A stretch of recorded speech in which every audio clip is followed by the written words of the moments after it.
Welcome to a new episode of Hoda's Career Info, the program where career professionals from across the globe meet to empower you to succeed. I am Hoda, your career and academic coach. And our guest today is coming all the way from Colombia in Latin America, psychologist Marcela Mesa.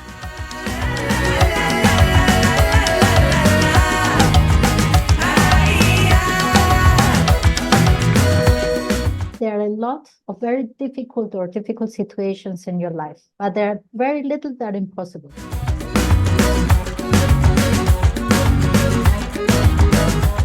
When I observe the decisions of my clients or the lack of decision, I see a lot of lack of knowledge, even from the teacher's side and from the parent side.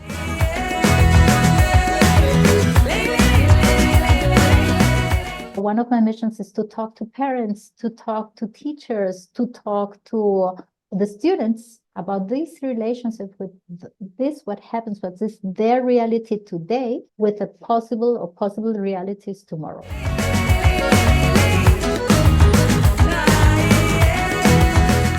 Thank you for joining me in Hoda's Career Info, your career program where guests from across the world share career tips and personal stories to help you successfully navigate your career. Watch, listen, and learn. Remember to like, subscribe, share, and follow me on social media for more career info. More importantly, make sure you have that very crucial career conversation with a career professional. Our guest today on Hoda's Career Info is Marcela Mesa. Marcela is a psychologist and a global career development facilitator in Cali, Colombia, with 25 years of experience delivering career services in private practice. Marcela is passionate about helping people make good career decisions from a broad diversity of social contexts. Trained as a psychologist in Germany, specializing in Gestalt therapy and human talent management, Marcela Mesa is the founder and CEO of Orientarte in Colombia and Orientarte LLC in the US, delivering career services for Latinos living in the US. Marcela is also co-chair of the NCDA Global Connections Committee. Thank you for joining me and Marcela Mesa. Stay tuned as Marcela reminds us that there are lots of very difficult or difficult situations in your life, but there are very little that are impossible.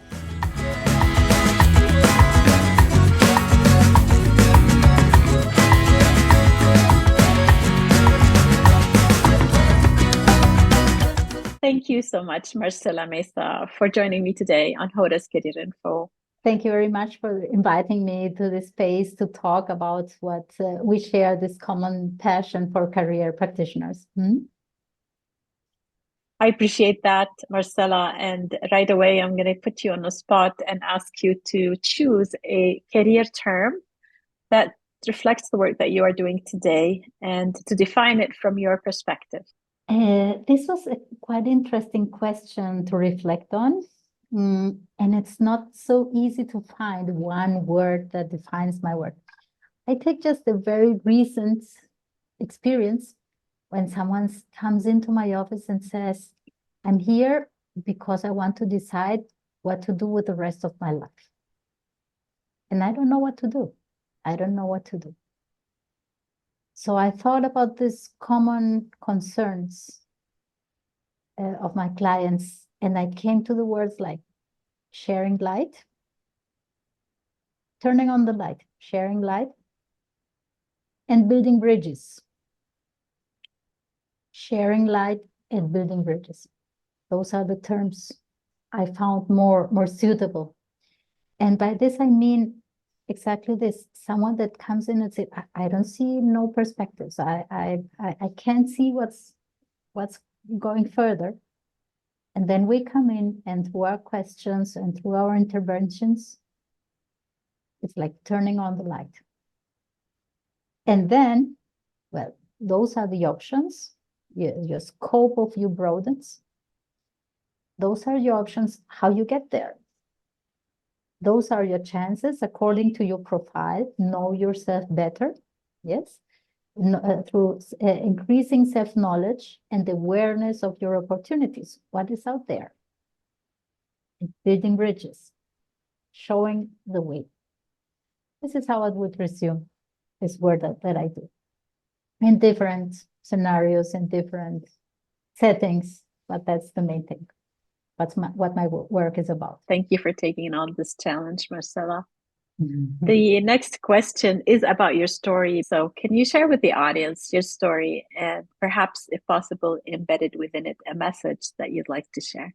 Yes, I was born in Bogota, in Colombia. I live in Cali, Colombia, but I was born in Bogota, the main city. And I was born into a home of university teachers. And I mentioned that because I think that has been very influential in my career.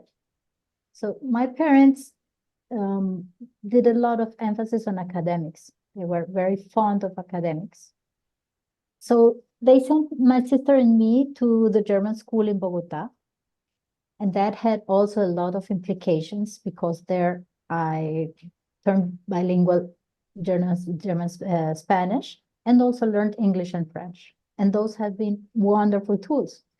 For example, one tool to be here together and be able to be here together, even though my English might not be perfect, but I can come along and express myself in different languages. I enjoy that a lot. And that has made an impact on my career. I had the opportunity, and it was mainly my parents' wish that we go to Europe to do our higher education, to have our higher education. So they gave us the opportunity, when I see my sister and me, the opportunity to go and study in Germany. So I went there, I followed their wish, and I went there and did my major in psychology. And during my stay in Germany and during my career, during my college time, I also worked as Spanish teacher. I was teaching Spanish as a job, and I didn't know what I was doing. I was not aware that I was gaining transferable skills, presentation skills to talk in front of the public. And I was 18 or 19 years old as I started to do that. That was a great experience too. After I finished my major, it was quite difficult to get a job there and to get a job as a psychologist and as a foreign psychologist. So I had a time of about 1 year where I worked as a translator, German, Spanish, while I was trying to get my way through to the labor market. And there I learned something very, very important. After 1 year, I succeeded in reaching a position as a school psychologist in the public school system in Germany, at the town where I lived.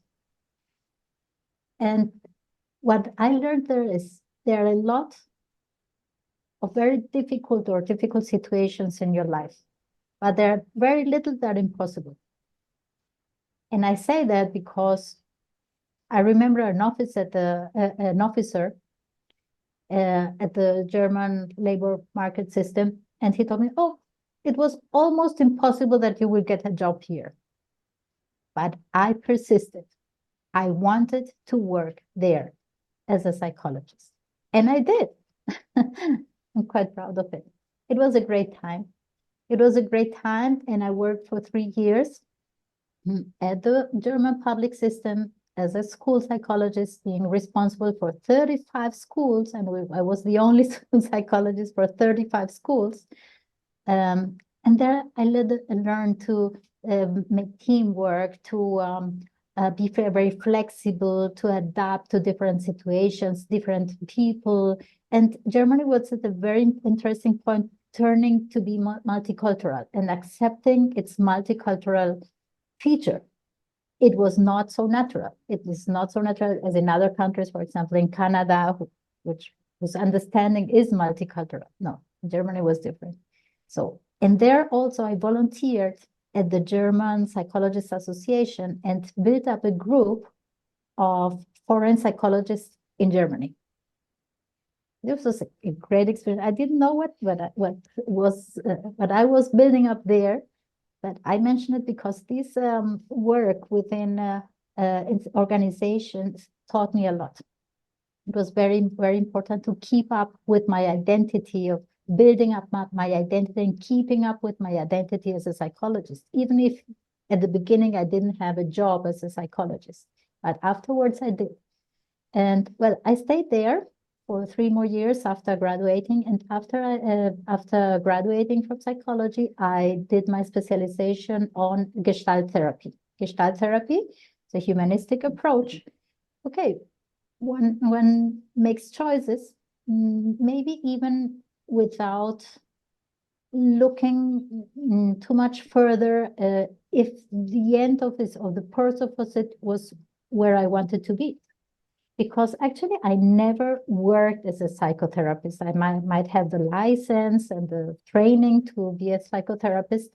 But when I got there, I said, no, this is not what I want to do all the time, just like working as a psychotherapist.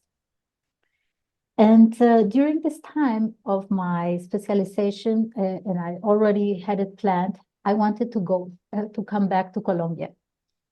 And I lived through a very historical, very important time. That was the fall of the Berlin Mauer, the Berlin Wall. Yes.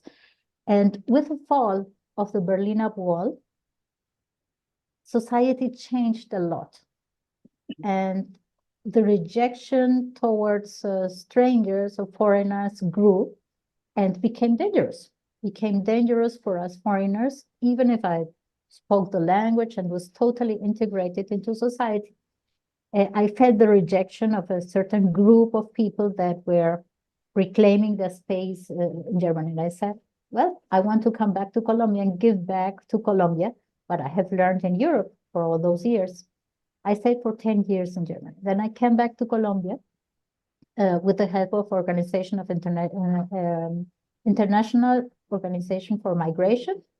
I succeeded in coming back and continuing my career in Colombia as a school psychologist also at the German school.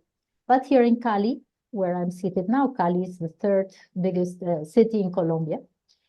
And there I started as a school psychologist in a very different setting, learned a lot, learned to be very efficient, to work under pressure, to be very assertive. I learned about a lot of boundaries.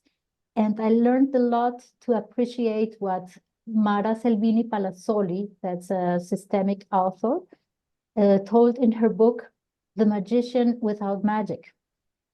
It's the hard position of school psychologists that are exposed to big expectations from the staff, from the principal, or from all the other stakeholders at school. And at the same time, the suspect, is he going or is she going to succeed? Can she do all this? So this was very hard work, but it was an excellent training because as a school counselor, I had to do with counseling, with personal selection, with teamwork, with working with K-12, and I was exposed to this very, very interesting experience, but I also did a lot of teamwork with other colleagues. I started to do benchmarking. What do other school counselors do? Overcoming isolation. That's not being so alone in my place. I'm the only social psychologist for 1,500 students. And how are other colleagues doing this? So I started to reach out and make connections, network, organize a group of psychologists that were working with international schools. And from this, I gained friendships that last until today, and that were very, very important to what continued next. One of the main topics that were of my interest already from university on was career development and career counseling. There I had the challenge. I had 80 students in the last grade, and I had to walk them through to college. This was a very interesting topic, and I saw this is so difficult to do for school counselors that have so many duties to do, so many expectations from the teachers and the principal and the parents and students, and to do career counseling properly as a school counselor, it's quite difficult. So I started to look out and see there's a business idea. There's a business idea. I always had some other jobs and where I was talking privately. After that, after 3 years, I got too much. I'm not a person just like to do repetitive things. So I started to look out for other opportunities. And I had the opportunity to work at the university, at the local university as university teacher, and also connected to social projects. And this really resonated with me a lot because I wanted to work with underserved populations, and I didn't know that before so much. So I got the chance, got trained in project management. That was very interesting and has also been a big contribution in my career. Well, after 3 years of working there, I decided to work independently. I prepared myself in entrepreneurship and started very small, in a very small office. And here we are, 25 years later. I'm a private practitioner. I opened the very first career center in Colombia, the first enterprise that was dedicated solely to career development. And 25 years after, I've broadened my career center, and here we are. Congratulations on this accomplishment, Marcela. I see a true connection between school education and our choice of careers and how we move through it. What are your thoughts on this relationship between education and careers? It is so important, and there is where this term building bridges and offering bridges comes in. When I observe the decisions of my clients or the lack of decision, I see a lot of lack of knowledge. Lack of knowledge even from the teacher's side and from the parent side. What does this or this subject has to do with further steps? How is the English subject related with possible future careers? What does biology or chemistry do with career options in the health industry? How does that relate? You see, it is very difficult to come through with those subjects for adolescents. Adolescents, they do not see that that's so important, and usually we were adolescents too, and maybe we couldn't see that far and see what does it mean to study this. What is the projection of this? What is the outlook of this? So, and when I see your term that you use, career literacy, that totally resonates with me, because one of my missions has been all this time is like to go there to schools and tell them, see, this what you're doing now, this is relevant in this and this career. Let's have a look at this career, a healthcare career. You see what subjects you have? You have biology, chemistry, 1, 2, 3, 4, 5. You want to be an engineer? Great. You want to be an engineer. You like math? What about physics? What about systems and all the technology subjects? What about English? Can you be an engineer without English? How can you be an engineer today without English? Yes.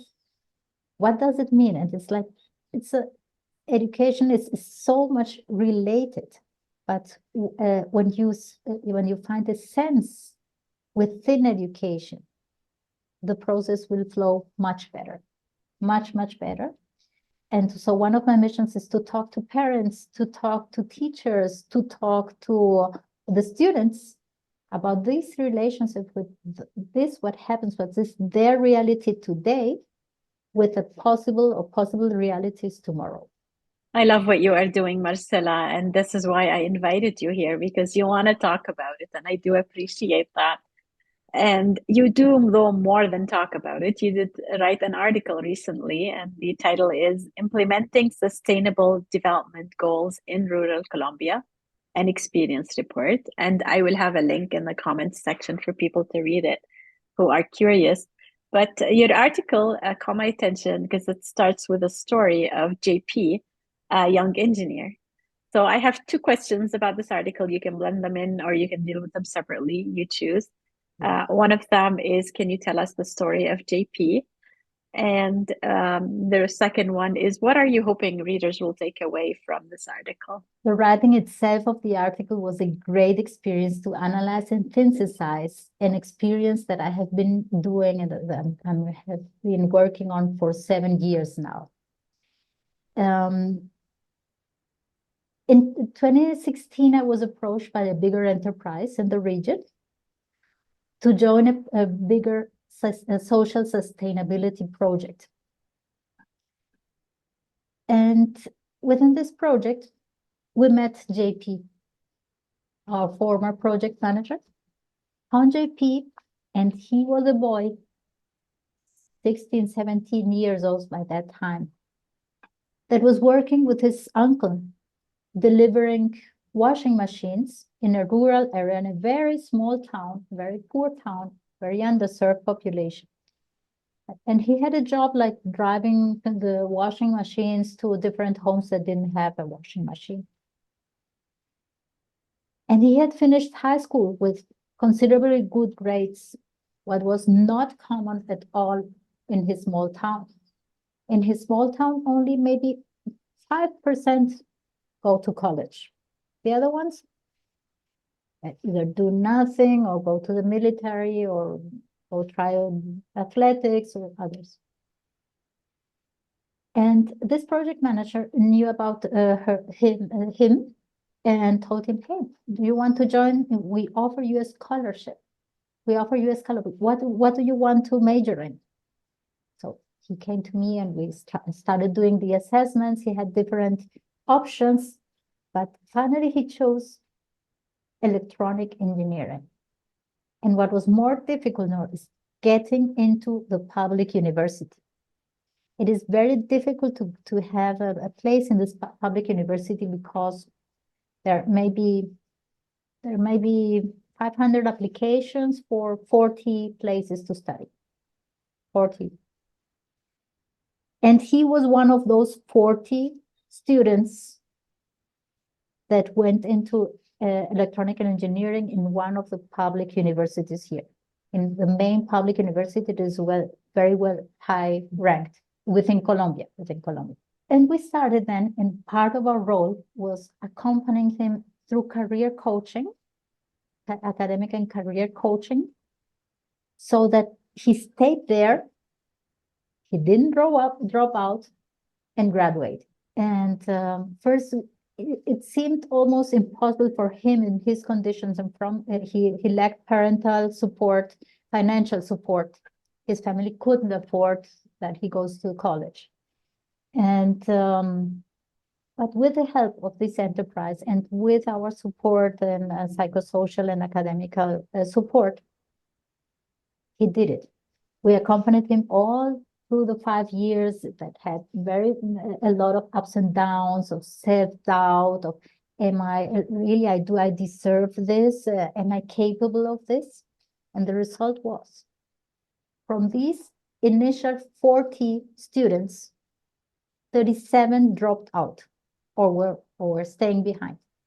He was among the 3 ones that graduated in time. And he was so good that he was offered a job at this enterprise as a supervisor, as a young supervisor within a leadership program. And he's already in it.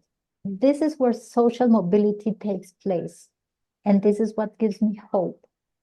But in this, when you talk about the message, it's this message of hope that all those social sustainability or sustainability goals or development goals that are written all over and are so beautiful with so beautiful colors, to make this true, to be to witness this and see if you take development goal number 4, education, higher quality education, agreements between the public and the private sector, all those different goals, and you take them together and you work on that, and social mobility takes place.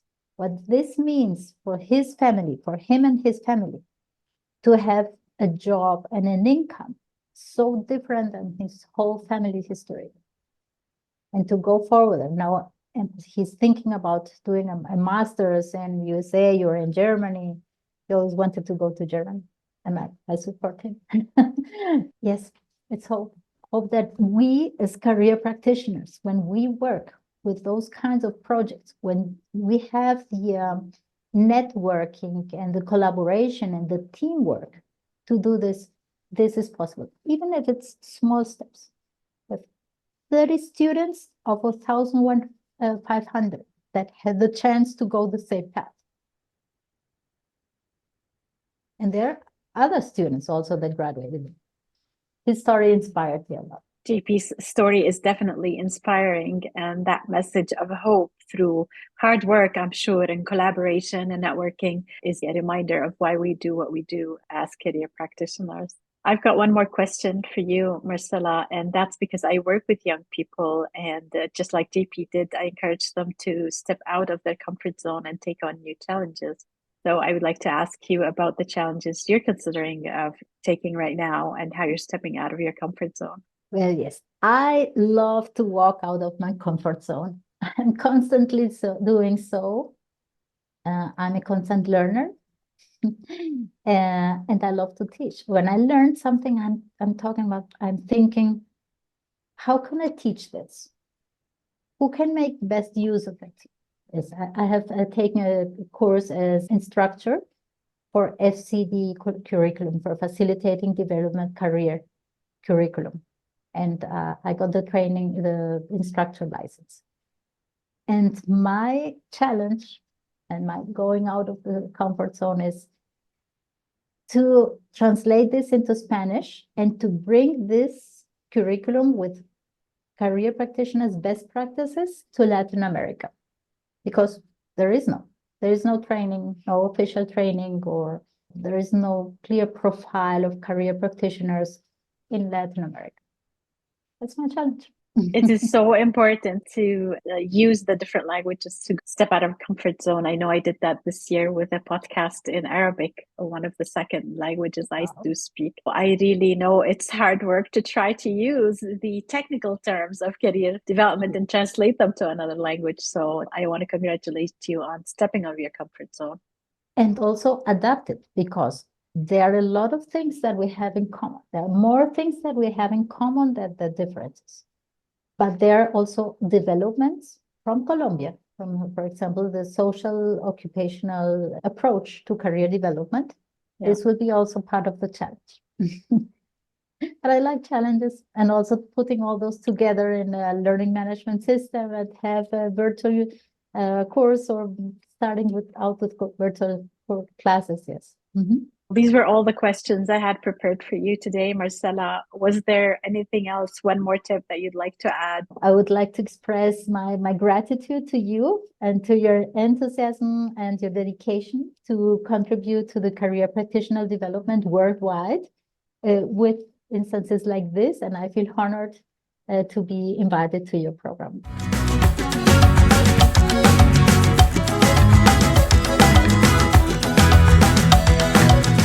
That's it for Hoda's Career Info, the program where career professionals from across the globe join me to empower you to succeed. Our guest today on Hoda's Career Info was Marcela Mesa. You can connect with Marcela on LinkedIn or via email, mmesa1019@gmail.com. Marcela shared, "One of my missions is to talk to parents, to talk to teachers, to talk to the students about the relationships of what happened in their reality today with the possible realities tomorrow. How much time do you spend reflecting on your reality today? Remember, that you can watch Hoda's Career Info on YouTube or listen to the episode on your favorite podcast app.